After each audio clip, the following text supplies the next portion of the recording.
Hello दोस्तों, क्या हाल चाल। आई रियली होप सो आप लोग बहुत अच्छे होंगे। और एक बार आप सब लोग का फिर से स्वागत है हमारे खूबसूरत से चैनल वर्तमान कोड एकेडमी में। और भाई साहब, आज का वीडियो होने वाला है प्रोग्रामिंग के ऊपर। अच्छा भैया, मतलब अभी तक क्या पढ़ रहे थे? प्रोग्रामिंग नहीं पढ़ रहे थे क्या? नहीं, बात देखो ऐसी है कि अभी तक हम लोग प्रोग्रामिंग पढ़ रहे थे, प्रोजेक्ट्स बना रहे थे, फ्रंट एंड के अंदर काफ़ी सारे बनाए हैं। बैकएंड की हमारी कंप्लीट सीरीज चल रही थी। एक्सप्रेस जेएस पहुंच चुके हैं हम, लगभग एंड की ओर है एक्सप्रेस जेएस। और उसके बाद डेटाबेस स्टार्ट हो जाएगा आपका, ठीक है। उसकी बात एक साइड, हम लोग स्टार्ट करने वाले, मैंने आपसे बहुत पहले प्रॉमिस किया था कि जावा प्रोग्रामिंग लैंग्वेज की कंप्लीट सीरीज आएगी, जिसके अंदर हम लोग कंप्लीट जावा पढ़ेंगे, स्प्रिंग बूट पढ़ेंगे, एवरीथिंग कवर करेंगे जावा के बारे में। तो बस भाई साहब, उसी की शुरुआत होने जा रही है आज से। मतलब आज से हम लोग प्रोग्रामिंग स्टार्ट करेंगे, फिर पढ़ेंगे जावा। जावा के अंदर बहुत सारे concepts from basic to intermediate, फिर एडवांस लेवल तक पहुंचेंगे, ठीक है भाई साहब। और बहुत सारे क्वेश्चंस की प्रैक्टिस भी करेंगे, कुछ डीएसए के क्वेश्चंस की प्रैक्टिस भी करेंगे। बट अलोंग द कोर्स हम लोग सब कुछ सीखेंगे जो कि जावा के लिए मैंडेटरी होता है। उसके बाद हम लोग आगे पहुंचेंगे और स्प्रिंग एंड स्प्रिंग बूट भी कवर करेंगे, ठीक है भैया। इतना समझ में आ गया। लेकिन अब बताइए कि आज की वीडियो में स्पेशली क्या होने वाला है, ठीक है। तो देखिए, आज का वीडियो यानी this video is all about programming. मतलब हम लोग पढ़ने तो जा रहे हैं प्रोग्रामिंग, हम पढ़ने जा रहे हैं Java programming language. But programming क्या होती है? सबसे पहले जावा प्रोग्रामिंग, तो प्रोग्रामिंग क्या होती है? तो भाई साहब देखिए, प्रोग्रामिंग को बहुत ही सिंपल वर्ड में डिफाइन कर देता हूं मैं। आप लोग बहुत सारे ट्यूटोरियल्स अभी तक देख चुके होंगे मेरे हिसाब से, और नहीं देखे, पहले आपकी कोई प्रोग्रामिंग लैंग्वेज है और आप इस चैनल पे आए तो कोई बड़ी बात नहीं साहब, सुन लो मेरी बात। प्रोग्रामिंग सिंपल सा मीन्स होता है, देखिए मैं अभी हिंदी में बात कर रहा हूँ, आपको बहुत ही अच्छे तरीके से समझ में आ रही होगी। मैं कुछ इंग्लिश में बात करूंगा, वो भी आपको बहुत अच्छे तरीके से समझ में आएगी। कुछ जो तमिल साइड के लोग होंगे, साउथ इंडियन होंगे, उनको तमिल भाषा समझ में आएगी। जो अपने दूसरे साइड के लोग होंगे, उनको दूसरी भाषा समझ में आएगी। मतलब जो जहाँ का है उसको उसकी नेटिव लैंग्वेज समझ में आती है, ठीक है। क्यों समझ में आती है? क्योंकि उस लैंग्वेज में वो बचपन से पढ़ रहा होता है, उसने उस लैंग्वेज को सुना होता है, उसने उस लैंग्वेज को पढ़ा होता है, तो उसको उस लैंग्वेज में जो भी बोलता है उसके इंस्ट्रक्शंस को समझ उसको आते हैं और उस हिसाब से अपना टास्क परफॉर्म करता है। बट कंप्यूटर के लिए ऐसा नहीं होता। क्यों? ये वाला वीडियो देखिएगा।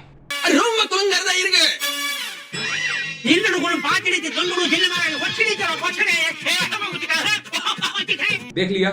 इसमें आपको लग रहा होगा भाई साहब कि इसमें जो इसने बोला वो हमको समझ में क्यों नहीं आया।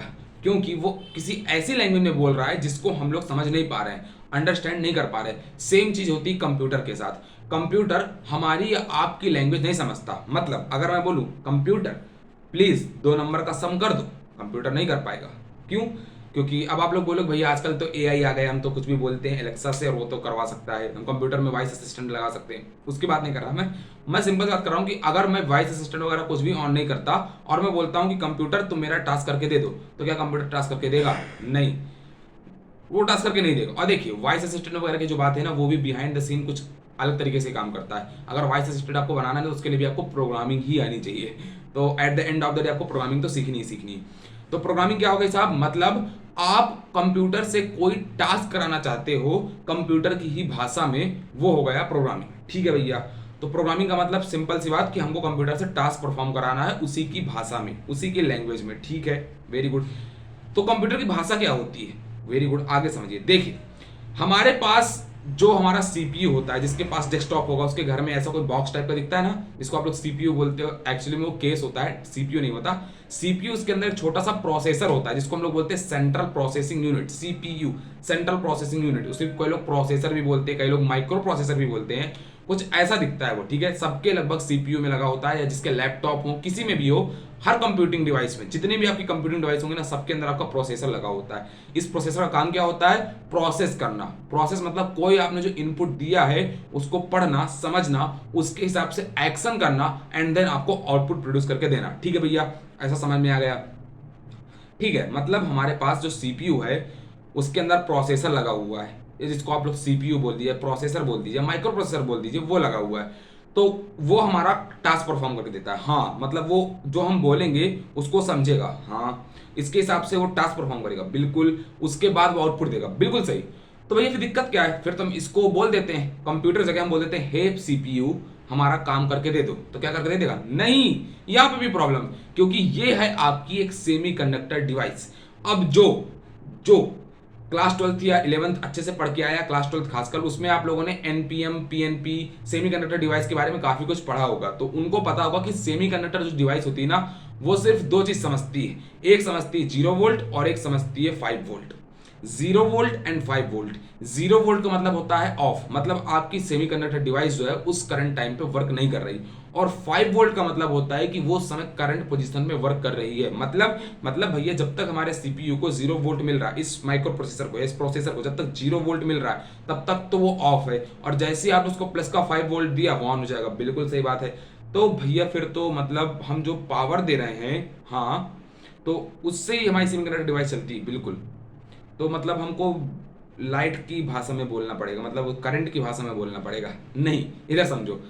अब ये 0 वोल्ट और 5 वोल्ट यानी ऑफ और ऑन को एक टर्म यूज की जाती है 0 और 1, जिसको आप लोग, बहुत सारे लोग बोलते हैं नंबर सिस्टम के अंदर कि भाई साहब ये बाइनरी लैंग्वेज। हाँ, और यही आपकी होती है कंप्यूटर की मशीन लैंग्वेज। ओके, जो बाइनरी लैंग्वेज होती है वही कंप्यूटर की मशीन लैंग्वेज होती है। ठीक है, मतलब हम उसमें जो भी वोल्टेज दे रहे हैं 0 वोल्ट, उसका मतलब 0 होता है, और 5 वोल्ट का मतलब मशीन समझती है 1। 0 मतलब फिर ऑफ और 1 मतलब ऑन। ठीक है भैया, इतना समझ में आ गया। तो क्या कंप्यूटर इतने से टास्क कर देता है? बिल्कुल। मतलब 0 और 1 के फॉर्म में जो भी हम इंस्ट्रक्शन उसको देंगे, उसको समझता जाएगा, काम करता जाएगा। बिल्कुल। आपने उसको बोला 2 नंबर का ऐड करके देना है, तो उसमें जितना भी उसके अंदर इंस्ट्रक्शन जाएगा वो सारा किसके जाएगा? 0 और 1 की फॉर्म में। ओके, मतलब हमको सबको 0 और 1 की फॉर्म में देना। Very good. ठीक है भैया, इतना तो समझ में आ गया। बहुत सही। अगर नहीं आया कोई बड़ी बात नहीं, अभी समझ में आ जाएगा। देखिए, मैं ये बोल रहा था कि सिंपल सी, मैं फिर से बात समझाता हूँ, ध्यान से देखिएगा, कि आपका जो सीपीयू होता है, ठीक है, सीपीयू होता है, जिसको आप सीपीयू बोल दीजिए, इसको आप बोल दीजिए माइक्रो प्रोसेसर, ये इसको आप बोल दीजिए प्रोसेसर। ये भाई साहब समझता क्या है? ये होता है आपका एक सेमी कंडक्टर डिवाइस। क्या होता है? Semi conductor device. क्या होता है भाई साहब? सेमी कंडक्टर डिवाइस होता है। ठीक है, इसका मतलब ये समझेगा सिर्फ और सिर्फ 0 volt and 5 volt. 1 second. 0 volt and समझेगा यहाँ पे 5 वोल्ट। ठीक है भैया, 0 वोल्ट और 5 वोल्ट समझता है। आगे बताइए। ठीक है, 0 वोल्ट का मतलब समझते हैं 0, इसका मतलब होता है 0, और 5 वोल्ट का मतलब होता है 1। 5 वोल्ट का मतलब क्या होता है? 1। ठीक है भैया, मतलब 0 वोल्ट का तो मतलब हो गया, 0 का मतलब तो हो गया वो ऑफ, मतलब वर्क ही नहीं कर रहा है, और 1 का मतलब हो गया ऑन, मतलब वो इस समय करंट टाइम में वर्क कर रहा है। इतनी सिंपल सी बात है। तो मतलब हमको जो भी कंप्यूटर को टास्क परफॉर्म कराना है, हमको उसको जो भी काम कराना है, हम उसको जो भी इंस्ट्रक्शन दे रहे हैं, वो सब किसके फॉर्म में देंगे? 0s और 1s की फॉर्म में। 0 और 1s की फॉर्म में। तभी हमारा कंप्यूटर उसको समझ पाएगा कि पर्टिकुलर टास्क क्या है, और उसके हिसाब से वो हमको आउटपुट दे पाएगा। ठीक भैया, बहुत सिंपल सी बात। मतलब हमको कंप्यूटर से कोई भी काम कराना है तो अब भाई हम 0 और 1s की भाषा में ही बात करेंगे, 0 और 1s की लैंग्वेज में बात करेंगे। ठीक है, तो मतलब क्या एक 0 और 1 बन जाता होगा? नहीं, there are tons and tons of 0 and 1s used to perform any kind of task, particular task. ठीक है, दैट मीन्स अगर हम लोगों को कोई बहुत बड़ा एप्लीकेशन बनाना है तो उसके अंदर जितनी भी प्रोग्रामिंग जाएगी, उसका जितना भी इंस्ट्रक्शन जाएगा कंप्यूटर के पास, वो सब जाएगा 0 और 1s की फॉर्म में। ओके भैया, तो मतलब फिर तो भैया ऐसा हो गया कि इतना सारा जो काम है, इतना सारा जो काम है, बड़े बड़े जो एप्लीकेशन बन रहे हैं, उन सबको का जो भी टास्क है वो 0 और 1s की फॉर्म में जाएगा। तो इतने सारे 0 और 1s लिखेगा कौन? क्योंकि हम लोगों के लिए तो भाई मुश्किल है। मतलब अगर आप 2 को बाइनरी में कन्वर्ट करें तो कितना होता है? मुझे नहीं पता कितना होता है, आप लोग को आता होगा। अभी सिखा दूंगा बाइनरी कन्वर्जन, तब समझ में आ जाएगा। मतलब कुछ तो होता होगा कन्वर्ट करने के लिए। अगर मैं 100 कन्वर्ट कर दूं तो उसका भी कोई ना कुछ बाइनरी फॉर्म होता होगा। मैं ABC लिख दूं तो उसका भी कोई ना कुछ बाइनरी फॉर्म होता होगा। ठीक है, मान लीजिए मैंने लिख दिया आउटपुट, तो आउटपुट का भी कुछ ना कुछ बाइनरी फॉर्म होता होगा। सब कुछ यहाँ बाइनरी फॉर्म में जाएगा। ठीक है भैया, पहुंच गया। और इस बाइनरी फॉर्म को कंप्यूटर के पास भेजना पड़ेगा। तो अगर हम कोई बहुत बड़ा एप्लीकेशन बना रहे हैं तब तो भैया लिखने में बहुत दिक्कत हो जाएगी। इतना ज्यादा लिखेगा कौन? 0 और 1s की फॉर्म इतना कौन लिखेगा? तो मतलब भैया ये तो बहुत ही बेकार टास्क हो गया। मतलब हम लोगों के लिए तो बहुत ही मुश्किल हो गया कि हम इतने सारे 0 और 1s की फॉर्म में लिख सकें। ठीक है, तो देखिए सबसे पहली बात तो ये 0 और 1s की फॉर्म, जिसको आप बाइनरी लैंग्वेज बोलते हैं, इसको कंप्यूटर की भाषा में बोला जाता है machine language, machine level code या मशीन लेवल लैंग्वेज। इसका मतलब क्या होता है भाई साहब? इसका मतलब सिंपल सी बात है, 1 सेकेंड।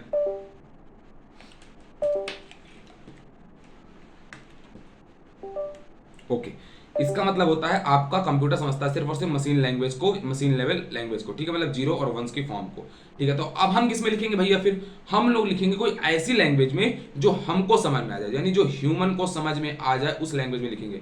मतलब मुझको समझ में आ जाए, मेरी गर्लफ्रेंड को समझ में आ जाए, उसके बेस्ट फ्रेंड को समझ में आ जाए, जिसको भी समझ में आ जाए उस फॉर्म में हम कोड लिखेंगे, ठीक है भैया, ओके। तो वो लैंग्वेज होगी कौन सी, वो होती है आपकी हाई लेवल लैंग्वेज, ठीक है भैया, ओके। ये भी हम लोग को काफी हद तक क्लियर हो गया। मतलब पहली चीज तो आपने ये बोली कि मशीन लेवल कोड में हम कोड लिख नहीं सकते, computer at the end of the day समझेगा मशीन लैंग्वेज ही। तो हम कौन सी लैंग्वेज में लिखेंगे, हम लोग कोड लिखेंगे सारा का सारा हाई लेवल कोड में, हाई लेवल लैंग्वेज। क्या इसके पहले और भी टाइप की लैंग्वेज होती थी, हाँ, लो लेवल लैंग्वेज थी, असेंबली लैंग्वेज थी। अब उनके बारे में बात नहीं कर रहा, हमको जाके खुद से एक्सप्लोर कर सकते हैं कि भाई साहब लो लेवल लैंग्वेज क्या है, हाई लेवल लैंग्वेजेस क्या है, असेंबली लैंग्वेजेस क्या है। मतलब ये ऐसी लैंग्वेज होती है जिनको ह्यूमन समझ सकता है। और जावा आपकी एक होती है हाई लेवल प्रोग्रामिंग लैंग्वेज। क्या होती है आपकी हाई लेवल प्रोग्रामिंग लैंग्वेज, इसका मतलब जिसको आप बहुत ही इजी तरीके से, जिसको आप बहुत ही इजी तरीके से क्या कर सकते हैं, समझ सकते हैं। क्या कर सकते हैं भाई साहब, समझ सकते हैं। और उसके अंदर कोई भी प्रोग्राम लिखकर पर्टिकुलर टास्क कंप्यूटर से परफॉर्म करवा सकते हैं, ठीक भैया, पर्टिकुलर टास्क कंप्यूटर से परफॉर्म करा लेंगे। लेकिन फिर एक भैया बात आ गई यहाँ पे कि अभी आपने बोला कि हम लोग लिख सकते हैं कोड को हाई लेवल लैंग्वेज में, या लिख सकते हैं लो लेवल लैंग्वेज में, या लिख सकते हैं असेंबली लैंग्वेज में। ये सारी की सारी जो लैंग्वेज होती हैं इनको एक ह्यूमन बहुत ही इजी तरीके से समझ सकता है, ठीक है। इसमें से लेकिन हम केवल हाई लेवल लैंग्वेज का ही क्यों पढ़ने वाले, सबसे पहले समझिए। देखिए उसके पहले एक असेंबली लैंग्वेज होती थी। इसका बेसिकली प्रॉब्लम क्या थी, देखिए असेंबली लैंग्वेज की सबसे बड़ी प्रॉब्लम ये थी कि इसके अंदर जो भी इंस्ट्रक्शन लिखा जाता था वैसे लिखा जाता था। जैसे आपको 2 और 3 का ऐड लिखना है तो आप लिखते थे 2 ऐड, ये 2 नंबर को ऐड करने के लिए कमांड होती थी असेंबली लैंग्वेज के अंदर, ठीक है। अगर आपको 2 नंबर का माइनस करना है, सब्ट्रैक्शन करना है, तो आप लिखते थे SUB2, ठीक है। ये तो अभी इजी है। पर मान लीजिए इसमें भी अगर आपको कोई बहुत बड़ा प्रोग्राम बनाना पड़ जाए तो वहां पे भी ढेर सारी दिक्कतें आती थी। आप लोग समझ नहीं पाते थे कि भाई साहब इतना सारा कोड लिखेगा कौन। यहाँ पे भी कमांड और कोड लिखना is very very difficult for us. तो उसके बाद क्या हुआ, उसके बाद आपकी लो लेवल लैंग्वेज आई एंड देन आपकी आई हाई लेवल लैंग्वेज, ठीक है। अब देखिए हाई लेवल लैंग्वेज जब आपकी आई तो इन्होंने आपके प्रोग्रामिंग की लाइफ को बहुत ही ज्यादा इजी कर दिया। कैसे भाई साहब, इसके अंदर आप सिंपल सी, मतलब हाई लेवल लैंग्वेज वो होती है जिनके अंदर मतलब कुछ इंग्लिश और कुछ सिंबल्स के फॉर्म में हम लोग इंस्ट्रक्शन लिखते हैं एंड वो हमारा कंप्यूटर समझ जाता है। भैया गलत बोल रहे हो आप, नहीं मैं तो सही बोल रहा हूँ, कंप्यूटर तो ऐसे को समझता है। पर भैया अभी तो आपने थोड़ी देर पहले बोला था कि कंप्यूटर सिर्फ और सिर्फ समझता है मशीन लेवल लैंग्वेज को। अभी भी आपने थोड़ी देर बोला था कि हमारा जो सीपीयू होगा, सीपीयू वो हमारा सिर्फ समझेगा 0 एंड 1 को, यानी वो समझेगा सिर्फ और सिर्फ मशीन लेवल कोड को, मशीन लेवल लैंग्वेज को। तो फिर जब आपने ये हाई लेवल लैंग्वेज लिख दिया, फॉर एग्जाम्पल जावा में कोड लिख दिया, तो इसको हमारा कंप्यूटर जो है वो कैसे समझेगा। ये तो भैया फिर गलत हो गया, वो तो समझ नहीं पाएगा कोड, बिल्कुल सही बात, वो समझ नहीं पाएगा, उसको समझाना पड़ेगा। कैसे समझाना पड़ेगा, उसको समझाएंगे with the help of translator. जैसे अगर आप में से किसी को इंग्लिश आती या किसी को नहीं आती, जिसको मान लीजिए आप में से बहुत सारे लोग होंगे जिनको इंग्लिश के कोई वर्ड नहीं आते होंगे, कोई सेंटेंस नहीं आता होगा, तो आप क्या करते होंगे, आप सिंपल सा गूगल ट्रांसलेटर में जाते हैं, वहां पे उस सेंटेंस को लिखते हैं और वो आपको कन्वर्ट करके दे देता है किसमें, हिंदी में, और आप उसको समझ जाते हो। सेम वैसा ही दूसरे लोग हैं जिनको जो दूसरी लैंग्वेज समझ नहीं आती उसको टाइप करते हैं और अपनी नेटिव लैंग्वेज में कन्वर्ट कर देते हैं with the help of translator. वैसे ही कंप्यूटर के अंदर भी ट्रांसलेटर होता है जिसका काम होता है आपके हाई लेवल कोड को, हाई लेवल कोड किसके पास जाएगा भाई साहब, वो जाएगा आपका ट्रांसलेटर के पास। किसके पास जाएगा, ट्रांसलेटर के पास, और वो ट्रांसलेटर आपको कन्वर्ट करके दे देगा किसमें, मशीन लेवल कोड में। ओके, मतलब भैया यहाँ पे हमने हाई लेवल कोड लिखा, गया ट्रांसलेटर के पास और उसने कन्वर्ट कर दिया 0 एंड 1 की फॉर्म में, और अब वो हमारा पहुंच जाएगा किसके पास, माइक्रो प्रोसेसर या सीपीयू के पास, और इसके बाद हमको मिल जाएगा यहाँ से आउटपुट। क्या मिल जाएगा, आउटपुट। काफी सही बात समझ में आ गई भैया, ठीक है। तो मतलब ट्रांसलेटर का ये काम होता है। ओके, तो क्या इसके अंदर हम उसको ट्रांसलेटर ही बोलते हैं, नहीं, उसके लिए यहाँ पे कुछ टर्म्स यूज की जाती है, उसके लिए यहाँ पे कुछ टर्म्स यूज की जाती है। देखिए एक होता है आपके टाइप्स ऑफ ट्रांसलेटर की हम लोग बात कर रहे हैं एक्चुअली में, तो आपके पास एक होता है असेंबलर, एक होता है कंपाइलर और एक होता है इंटरप्रेटर। अभी ज्यादा इनके बारे में समझिए, अभी हम कंपाइलर और इंटरप्रेटर के बारे में बहुत डीप में बात करेंगे, बट अभी इतना समझ लीजिए कि 3 टाइप के ट्रांसलेटर होते हैं, एक असेंबलर, एक कंपाइलर, एक इंटरप्रेटर। अच्छा भैया ये एक मिनट रिकॉर्डिंग हो रही है और just let me check, okay. देखिए मैं ये बोल रहा हूं कि आपका जो क्या होता है आपका भाई साहब, असेंबलर, असेंबलर का यूज किया था। वैसे असेंबलर का यूज किया जाता था आपकी असेंबली प्रोग्रामिंग लैंग्वेज को कन्वर्ट करने के लिए मशीन लेवल कोड में।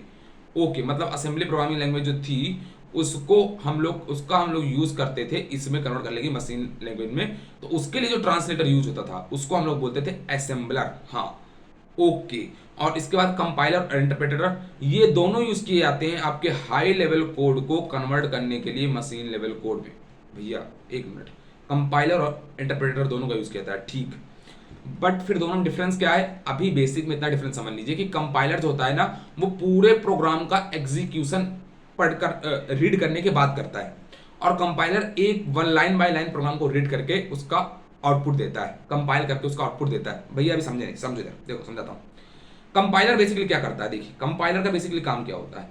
आपने कोई भी कोड दिया, देखिए मैं आपको फिर समझाता हूँ। आपने कोई भी कोड दिया, आपने हाई लेवल कोड लिखा था, आप यहाँ भेजेंगे कंपाइलर के पास, ठीक है। कंपाइलर के पास आपने भेज दिया, उसको वो कन्वर्ट कर देगा मशीन लेवल कोड में, ठीक है, ओके।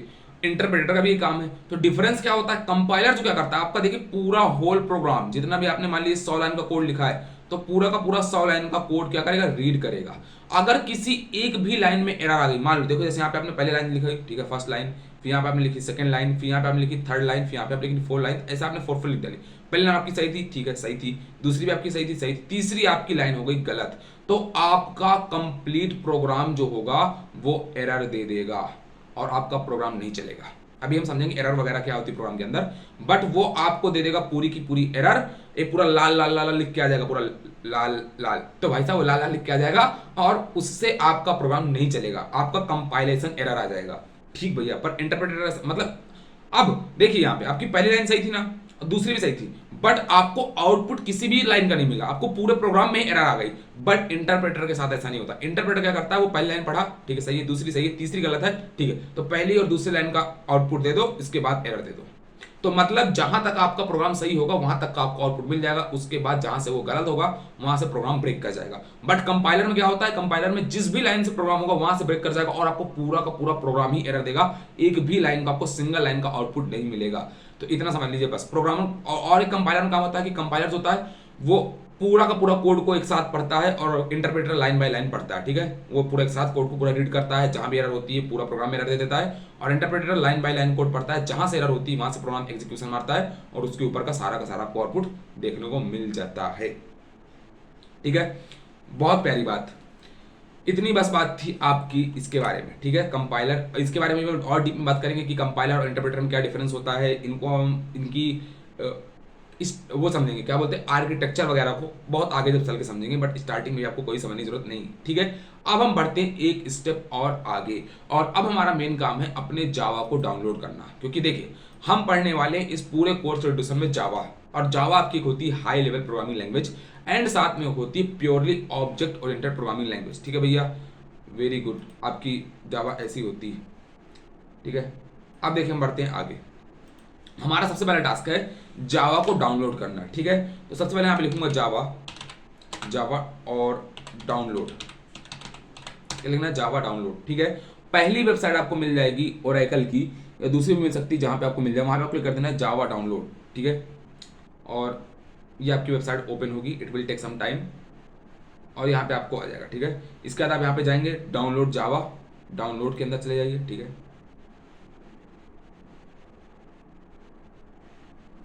यहाँ पे आपको क्लिक कर देना है डाउनलोड जावा पे, और आपकी जावा जो है वो डाउनलोड होना स्टार्ट हो जाएगी। इसके अलावा हमको एक चाहिए होगा कोड एडिटर। आप चाहें तो आप इंटेलिजे का यूज कर सकते हैं, आप चाहें तो वीएस कोड का यूज कर सकते हैं, बट मैं इस पूरे कोर्स के ड्यूरेशन में वीएस कोड का ही यूज करने वाला हूं। इंटेलिजे, इक्लिप्स, उन पे भी मैं आपको कोड लिखना सिखा दूंगा, बट हम पूरे कोर्स के ड्यूरेशन में यूज करने वाले हैं सिर्फ और सिर्फ वीएस कोड। तो आपको सिंपल से सर्च कर देना वीएस कोड डाउनलोड, ठीक है, वीएस कोड डाउनलोड, और आपकी पहली वेबसाइट आएगी। यहाँ से जाके अपने सिस्टम के अकॉर्डिंग, जो आपका मैक है, लिनक्स है, विंडोज है, 32 बिट का है, 64 बिट का, उसके हिसाब से आप डाउनलोड कर सकते हैं, ठीक है। और अभी मेरी यहाँ पे जावा जो है वो डाउनलोड हो चुकी होगी। अब मेरा काम है इसको इंस्टॉल करना। अच्छा भैया हमने जावा डाउनलोड क्योंकि वो हमारे सिस्टम में पहले से अवेलेबल नहीं है। ओके, तो अवेलेबल नहीं है इसका मतलब उसको हमको डाउनलोड करना पड़ेगा अगर अपने सिस्टम में चलाना है। बिल्कुल, जैसे जो गेम होते हैं जो आपके सिस्टम में ऑलरेडी डाउनलोड नहीं होते, कोई सॉफ्टवेयर जो आपके सिस्टम में डाउनलोड नहीं होते, तो उनको अगर आपको यूज करना होता है तो उनको आपको अपने सिस्टम में डाउनलोड करना पड़ता है। वैसे ही यहाँ पे जावा, अभी हम इसके बारे में और समझेंगे। जेडीके क्या होती है, जावा डेवलपमेंट किट, बेसिकली जो डाउनलोड होती है ना जेडीके डाउनलोड होती है, जावा डेवलपमेंट किट, और फिर जेवीएम वगैरह समझेंगे, उसकी बात अभी भूल जाइए। बट अभी मैं पूरा का पूरा जावा ही बोल रहा हूँ इसको। इस हिसाब से जावा हमने डाउनलोड कर ली है और इसको अब हमको करना है इंस्टॉल।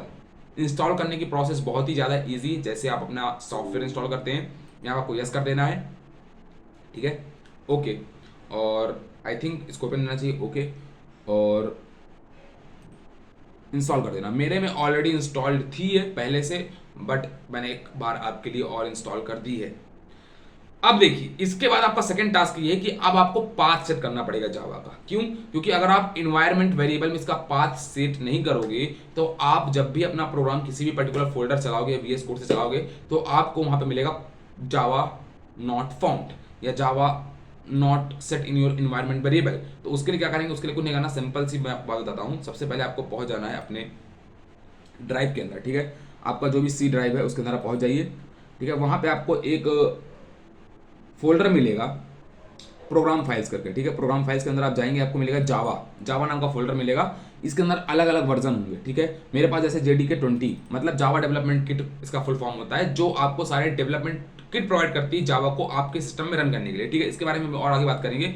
इसके अंदर आप जाएंगे, आपको मिलेगा बिन का पाथ, इस पे चले जाना है और यहाँ पे इसका जो पाथ होता है ये यहाँ पे इसको क्लिक कर देना है, ठीक है। अगर आपकी विंडो 10 है तो सेम टू सेम प्रोसेस होगी, विंडो 11 है तो सेम टू सेम प्रोसेस होगी। बिन में जाना है और यहाँ पे इसका पाथ को कॉपी कर लेना है, ठीक है भैया, कॉपी कर लिया। नेक्स्ट टास्क क्या है हमारा, नेक्स्ट टास्क हमको जाना है सिस्टम एडवांस सिस्टम सेटिंग में। हम यहाँ सर्च भी कर सकते हैं एडवांस सिस्टम सेटिंग, ठीक है। यहाँ पे आपको एक ऑप्शन मिल जाएगा एनवायरमेंट वेरिएबल का, ये देखिए आपको यहाँ पे एक ऑप्शन मिलेगा एनवायरमेंट वेरिएबल का, इस पर आप क्लिक करेंगे और यहाँ पे आप जाएंगे यूजर वेरिएबल फॉर पाथ, यहाँ पे आप करेंगे न्यू और इसका नाम खुद दे सकते हैं, मैं दे सकता हूँ जावा 20, ठीक है, वेरिएबल नाम। एंड वेरिएबल वैल्यू में आप पेस्ट कर देंगे वो लिंक जो आपने कॉपी की थी। इसके बाद आप यहाँ पे सिस्टम वेरिएबल में जाएंगे, यहाँ पे भी न्यू करेंगे, यहाँ पे मैं नाम देता हूँ मान लीजिए जावा 20, ठीक है। और इसके बाद आप वेरिएबल में जाके वैल्यू में जाके यहाँ पे इसको पेस्ट कर देंगे, ओके कर देंगे, ओके कर देंगे और बस। अब आपको पहुंच जाना है अपने टर्मिनल पे। यहाँ पे मैं ओपन करता हूँ टर्मिनल, ओके, टर्मिनल ओपन हो जाओ। अगर आपने सही तरीके से अपना पाथ सेट कर लिया होगा और जावा सही तरीके से डाउनलोड किया, तो जैसे मैं आप लिखूंगा जावा, कुछ देखिए होगा, ये देखिए आपको ये सारी चीजें बताने लगेगा, ये आपको लिखिए, आपको कोई एरर नहीं देगा।